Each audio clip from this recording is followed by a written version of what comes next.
Hello friends, welcome back to the podcast that is not a podcast, with a bit of a twist this season. So if you watched us last season, this was Emma and I every single week with a topic and a chat. Because of our very different schedules, we've decided that this season Emma will join us as and when she can. For the rest of the time, I will chat with you by myself about a topic that is on my mind. Maybe I'll bring in other people for kind of discussion, and at the end of every single episode, we're going to run down this week's Only Murders in the Building. This is going to be at the end, so if this is not something that interests you, you can kind of click off at that point. But for those of you who've been watching along and know how much we love that show, we've been excited, and it's the reason that we decided to bring season 2 back this week. I literally watched the episode 1 of season 4 twice already today. So buckle up, we're going to have a little chat about mid-year resets, and then if you're interested in the OMITB, that'll come at the end. I even have notes for both things. I have notes. So the mid-year reset, I have been watching so many different things, like they've been popping up in my timeline constantly. Like mid-year reset is a real buzzword on my YouTube feed at the moment, and I kind of get it because I do watch a lot of like self-helpy things and vlogs that are very in the vein of I suppose self-help and self-improvement and kind of progress and mindset and that kind of thing. And so it does make sense, but it's been kind of on my mind because it's been in my feed, and I thought I want to go over some of my goals that I had for 2024. Some of the stuff that I did, I'm pretty sure I made a video about it, like these are the things that I want to work on, this is the improvements that I'd like to make for the year ahead. And I thought we'd chat a bit about what I feel like I've maybe hit, what I've missed, what I've just completely, I never even tried, and what I can try to turn around for the remainder of the year. I had a lot of stuff on this list that was like body and fitness related. 10,000 steps a day. Yeah, I didn't even do that once, I don't think. Not even once. I think it was too much because there was a time where I did it and it was nothing. I was just like so into it. My mindset is very all or nothing. And I was just like, not a problem. If I knew I had somewhere to be that day, I'd get up early. I'd do a really long walk, smash it before I even started my day. I have not really done that at all. Daily stretches, I'm cross with myself because there's no reason not to do this. I could do this while I'm watching TV. I could do this while I'm sitting here right now. And the reason for daily stretches and weight training on this list, more so than the 10,000 steps, was really longevity. And I already have a fair amount of chronic pain, which I've talked to death about. I am on a pretty high dose of painkillers every single day, and I would like to not be. They make me kind of sleepy and lethargic, and I'm just not my best version of myself when I'm taking them at the level that I should be to kind of numb the pain that I'm in all day, every day. And I just feel like I'm not doing anything to improve that. I'm not doing anything to help myself. And like I say, it makes me cross to look at this list now and be like, you didn't even, like maybe I did the stretches a little bit in the beginning, but you didn't even try, truly. I really gave up on that within the first month. Weight training, I pretty much never even got into, but the daily stretches, come on. That's 100% something that I need to focus on for the rest of the year. I'm on a countdown now. I'm like on my countdown to 40, and in my mind, 40 is going to be my fittest year. I can feel it right now. There is like a pain in between my shoulder blades. It's like a burny discomfort, and it is not fun. And I can't just live like this and know that I'm doing absolutely nothing to improve the situation. Painkillers are not a long-term solution, or at least I don't want them to be for me. Maybe they will be, but I should try everything else first before I give in. I'm only 38, you know? And I'm acting like, oh, well, it's too late for that. And it's not. So I really do want to push myself for the rest of the year. Not 10,000 steps. I think there was a time, but for right now, 10,000 steps is too much. And so I'm going to aim for 5, but I'm not going to beat myself up if I get on the treadmill every single day. Because as I've talked about a little bit recently, I feel like my stamina and my fitness level just like dropped overnight. When we went to New York, I was saying to Lee, I don't know if it's the heat. I don't know if it's like this new hay fever that I've developed, or if this is just I'm really unfit suddenly. But I have never experienced walking around Central Park and being like, I'm going to have to sit down. I can't do this. I'd rather go back and have a rest. I can just walk indefinitely, forever. I could walk and walk and walk and walk. And that's just changed. Something has changed. Maybe it is age, but I need to get ahead of it. And I'm about to go away to Hong Kong for a few days to visit my friend who lives there now. And I told myself I was gonna, ahead of time, at least 6 weeks, I was gonna get on the treadmill every single day. I was gonna build my stamina back up again. I was gonna try and get a bit more fit by the time I go to do this visit. It's now 2 weeks away, less than 2 weeks away, and I've done nothing at all. I'm not even helping myself. And I'm mad at myself. I'm annoyed at myself for that. So I'm gonna try. I can't say I'm gonna do all the things on the list, but I'm gonna really try. Another thing on my list was early mornings. I didn't specify anything specific, but I feel like I've been like 50-50 on this. I don't do early mornings every single day. I try to get up at the same time as Lee, even when I can sleep in. Even throughout the holidays, I've not really been allowing myself to sleep in. I could sleep all day. I could sleep like till 12. Today, for example, we're going to go away for the next couple of days. I'm on leave from work and I set my alarm for 9. That's a lie-in. That's a real lie-in. And I lay in bed and I felt so bad that I hadn't got up at 7 because there's so many things I could have done if I'd got up at 7. I have had my semi-regular, I get up at 5 to reset myself, which I just posted a video on my vlog channel about. I'll link that below. I have been getting into that again and I do think that works for me. It's not for everyone. And if you have young children, don't listen to me saying, get up at 5 o'clock in the morning. It'll reset. Everything will be great. No. When I had small children, when I had children who woke me up in the night or woke up really early or needed me the minute they were woken up, I did not do this. I actually read the Miracle Morning book while Milo was still about 4. And everything in it, I was like, oh my God, I love this. This is great. But it just wasn't the right time in my life. I really wanted to do it, but it wasn't right. And then over the next few years, my parents lived with us. And you can't be getting up at 5 o'clock in the morning and like potentially waking up multiple people. There were dogs downstairs that I was going to be disturbing. I couldn't do it. Once they moved out, I really experimented with it a fair amount. And I feel now like once a week, once every couple of weeks, a 5 a.m. really energizes me. It resets me. It helps me sleep, helps me get back onto a good sleep pattern because I will fall into getting to bed at 1 o'clock, 2 o'clock every morning if I'm just left unchecked. I basically need adult supervision at this point, but that's part of it. And then also I feel like I can get a lot of work done or a lot of my own little things done, whatever they may be.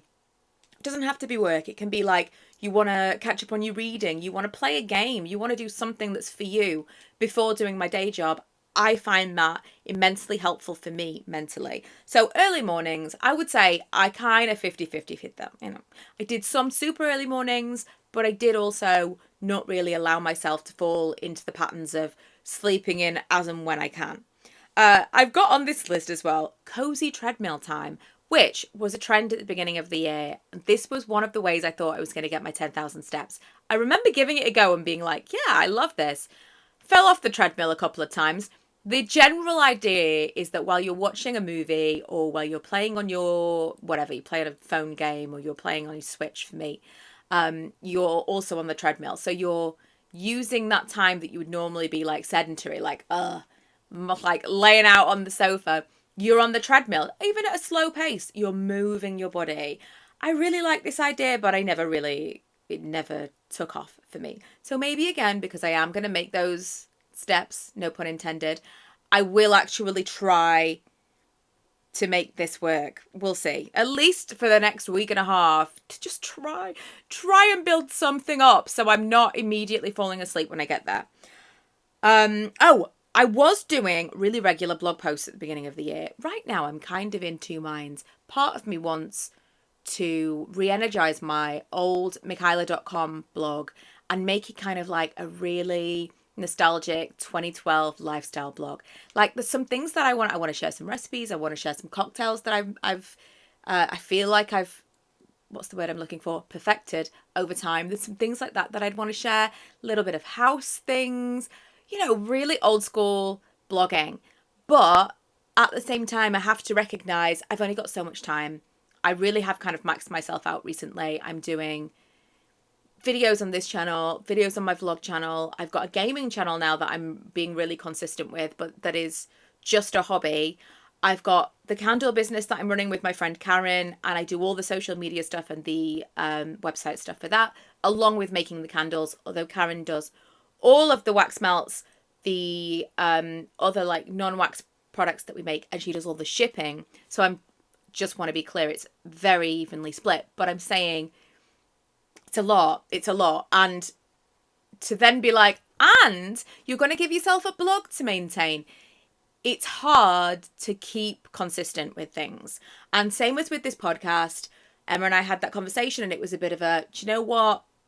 In order to be consistent, you have to make changes. You have to choose what's important, what's not important. You have to choose what you feel like you can actually keep up with. And in this instance, I know that I can put something out every single week. If Emma can join me, amazing. If she can't, it's not going to be the reason that we don't do it.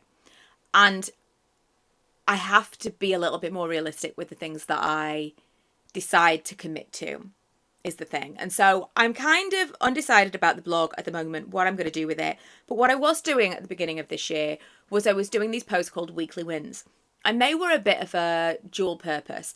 One of the things was I was posting on my blog. I was getting used to being consistent on my blog again. And I did enjoy that. But mostly it was a bit of a practice of gratitude. So every single week I had to think, I had to sit and decide what were these week's weekly wins. And sometimes it was hard. And those are the weeks that it is important to do it. That's something that I can do away from my blog. It's something that potentially I should maybe bring back. You can do it in your notes on your phone. It doesn't even need to be a notebook. You can do it in your head while you're going to bed. What are the things that I'm really grateful for? What were some wins today? What were some wins this week? On the hardest weeks, they're the weeks that I really need to be reminding myself of what I'm grateful for, what I have that I once wished that I'd had, So I think I was being pretty good with that. And I think that while I was doing it, it served its purpose. But for right now, I don't know. I don't know whether or not that's something that I'm going to give myself a hard time about dropping off, because it was something that I could continue to do without feeling the pressure of this needs to be done every week because it's public, I can do the weekly wins for myself without putting that additional pressure on myself of this needs to be a blog post. Be more consistent rather, with Smoke and Matcha's social posts. Definitely. I have been so much more consistent with this. We've seen crazy growth. Every time I talk about the business, it feels kind of a little bit icky to me because I don't love self-promotion, which doesn't work well for business, small business particularly, but all of this gives me a bit of a, whatever you have to say, go and check this out, go and subscribe, like, do all these things. I don't love it. And it is something that's held me back a lot in the last 14 years that I've been doing this. But I feel really, really good about this. I feel good about the amount of effort that I've put into this. I feel good about, what I've done and what we've got back from the time that I've put into that. I feel really good about it. And going into candle season, I'm only going to have to up that more. In terms of personal, I say personal, but it's still kind of a business social media because it all goes hand in hand with my YouTube. I never had like an Instagram that wasn't like a creator Instagram. I only ever had an Instagram that went hand in hand with my YouTube channel. So I suppose it's not personal, but I kind of fell off that a little bit. I don't love the algorithms at the moment. The algorithms across the board have changed. And I kind of felt like I was making content for the algorithm rather than for my audience or for me. And I felt the same way with YouTube, which I've talked a bit about on my list that I did have at the beginning of this year, was to find my new path on YouTube, but just, I suppose, by extension everywhere online. And I definitely felt like at the beginning of the year, like, I don't know what I'm going to do with this. Like, what kind of content do I want to make moving forward on each channel? Do I drop a channel? Do I focus just on one thing? I didn't know. And I kind of got to the middle of the year before I had a real moment of, oh, I think this is it. And I did make a video at the time, and I said, it's not that I'm never going to talk about makeup again, because I've had a lot of questions about this. I absolutely will. But it's not that. It's not this will only ever be a chatty channel, or that we're never going to have. I mean, I'm collecting at the moment things for a makeup haul. It's happening. It's going to happen. I still love makeup. I still love skincare. I still love all those things. The issue that I had, same as with social media on like Instagram and stuff, was I felt it was really forced. I felt like I was making content for the algorithm. I was making content that I thought would do well, not making content for the content I wanted to make, or, but still, the content that I thought you wanted to see. I was really molding and shaping everything I put out around like robots. I was shaping everything that I put out into something that I thought it should be, rather than something I was interested in or something I wanted to do, you know? So that really there's been a while that's been happening. And at the beginning of the year, I was like, I want to make a change. Just didn't know what that change was going to be. And then towards the middle of the year, I think I kind of got clear on what that was. So now this will be whatever this channel is, but it's never going to be a forced beauty channel anymore. And I realized that lots of you were like, well, you know, you changed the name of your channel a long time ago. We didn't expect.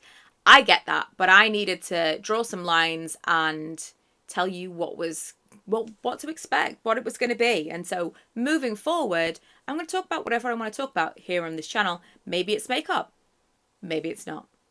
But I'm not going to feel like, oh, I haven't done a makeup haul in a while. I need to buy some stuff to do the haul. That's what I wanted to get away from. I wanted to get away from the disingenuous content that I felt like I was creating just to keep up and just to like maintain something that I started 14 years ago with very little thought, you know.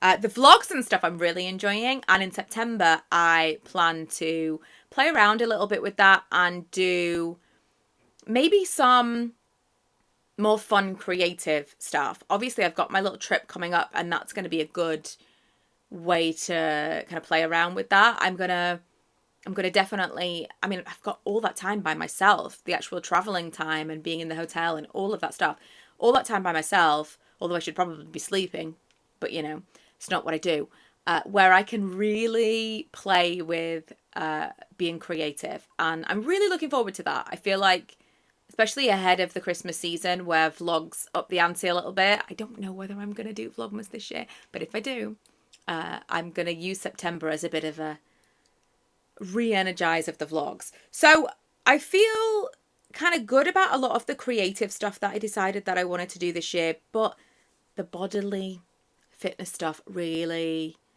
I let myself down. That's the only way to put it. I could have done so much more and I didn't. And especially with the chronic stuff, why would I not want to do more for myself? Why would I not want to help myself? But I seem to not.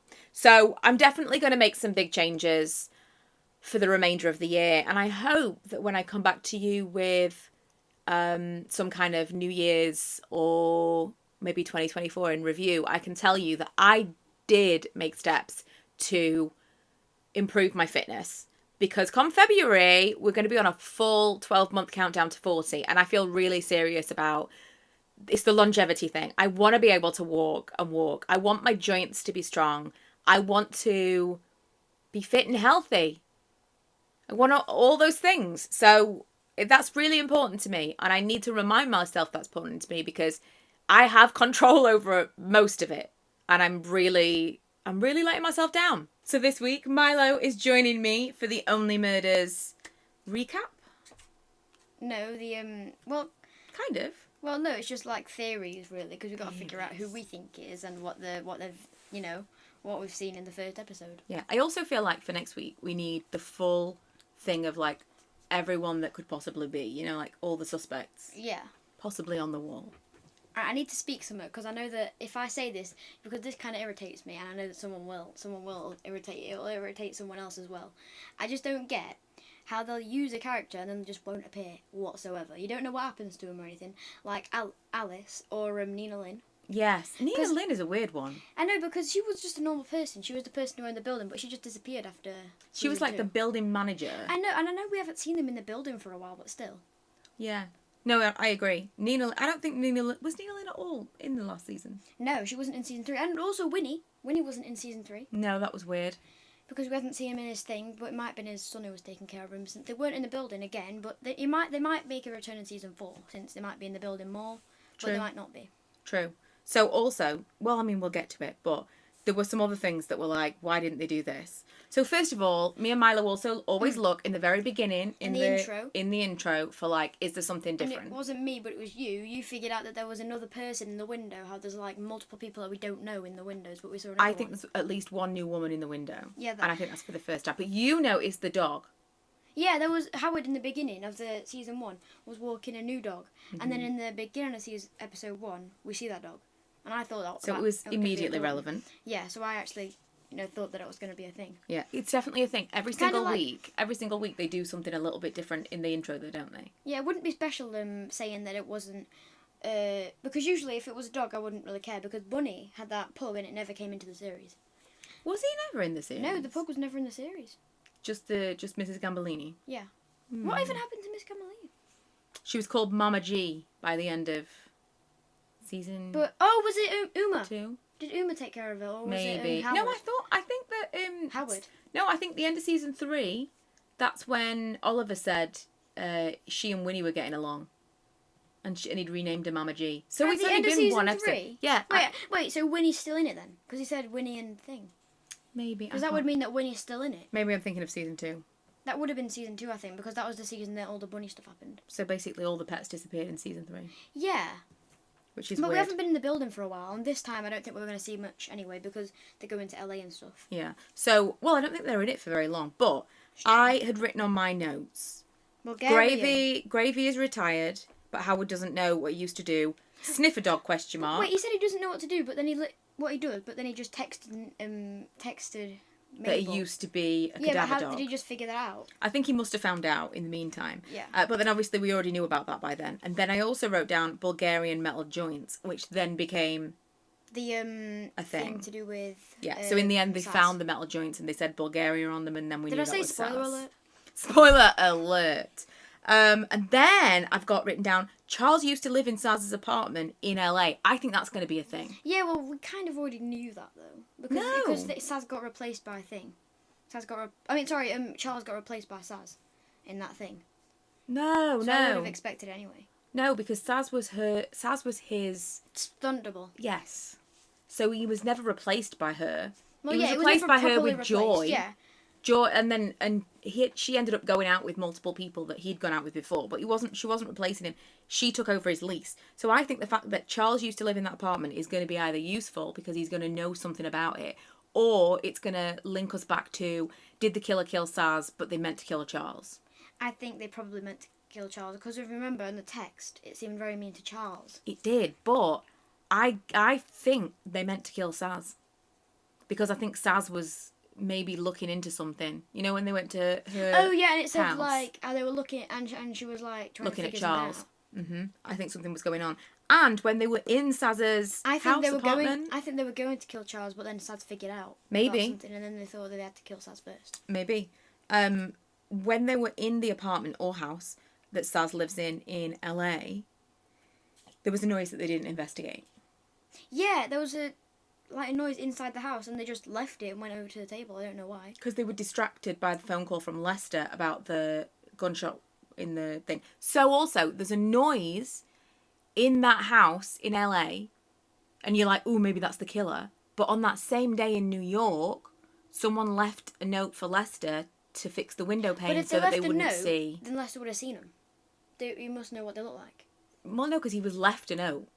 He might not have been there. Plus, we've kind of come to the conclusion Yes. there's no CCTV in the Arconia. Because otherwise they would have used it. I mean, they might buy one eventually. I mean, they probably should have one by now, to be fair. They should have bought one right. They should have already had one. Yeah. Even before anything. Also, in the very, very beginning of the episode, because we'd said Saz had clearly tried to write something, like write a letter or something. Up, and then Mabel thought it was wine. I don't think it had been cleaned up. I don't think they'd cleaned anything up. I think they just took the body, because there was the blood splatter on the cooker as well. Yeah, and Mabel thought it was wine. Yes. She said, in the very beginning of the episode, Mabel said, I hope the blood didn't leave a stain. Oh, not the blood. Hope it didn't leave a stain, but they just opened a bottle of wine. Yeah. So I think the blood probably did leave a stain, and even when everything's been cleaned up, they're going to see the outline of, like, a letter or something that Saz tried to write. That's everything I've got from episode 1, and we've watched it all the way through twice, but I'm going to probably watch it 3 more times before we watch the next one. Wait. And this is the first time they've only given us 1 episode. They usually give us 2. Yeah, I've never done that, though, because I just, went through all of them. Milo just started watching it. After the last season, Milo watched all of them. So this is his first... Wait, should we make some predictions now? Go ahead. Well, I hope it's someone who we've already seen. Like, somebody that's not just new to the series, because they keep doing that, where it's like a person that you haven't seen yet. Like, in season 2, it was Poppy, and she was in season 1. Mm-hmm. And in season 3, who was it? It was Cliff, and he wasn't in season 2 or 1. Yeah. Well, we've So got it's those like- creepy directors that have come from LA. You know, those 2 girls. I guess, but it's like, I want it, because from episode 1, you can't get anything, so you can't practically make any predictions if it's someone who's new. I think it's someone to do with the production. Someone that Charles used to know. Because we also now know that Charles used to live in LA. We didn't know that before. Yeah. So he used to live in LA. He could have an enemy. I don't think it's anybody of those directors. I think they're just... Maybe not them, yeah. I They think could it's be red going to be herrings. someone to do with Brazos.